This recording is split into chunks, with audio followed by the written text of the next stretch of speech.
It's a nasty truth, but those who seek to inflict harm are not fazed by gun control laws.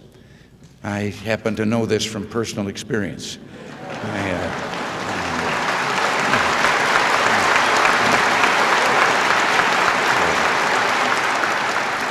You know, I've always felt a special bond with the members of your group.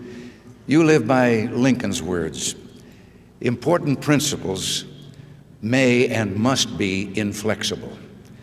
Your philosophy put its trust in people, so you insist on individuals be held responsible for their actions. The NRA believes that America's laws were made to be obeyed and that our constitutional liberties are just as important today as 200 years ago. And by the way, the Constitution does not say that government shall decree the right to keep and bear arms. The Constitution says the right of the people to keep and bear arms shall not be infringed. The next time you hear a politician call for common sense gun control, listen for the details. You are likely to be treated to a torrent of platitudes about assault weapons, gun show sales, and other half measures. These sorts of proposals are rooted in a theory of gun control that has been around since the 1960s. The basic idea is that fewer guns equal less gun crime. But for this theory to have even a chance of working, drastic reductions in the supply of guns will be necessary. Everything else amounts to security theater. The late Senator Howard Metzenbaum, a strong gun control advocate, explained it this way: if you don't ban all guns, you might as well ban none of them. But few, if any, politicians who call for common sense gun control have the courage to propose this.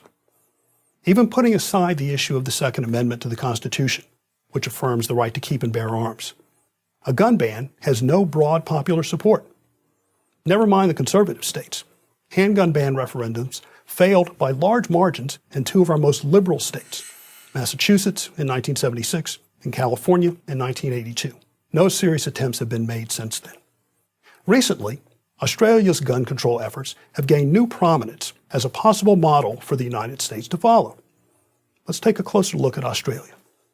In 1996, after a lunatic used a semi-automatic rifle to murder 34 people in Tasmania, the Australian government banned all semi-automatic rifles and repeating shotguns.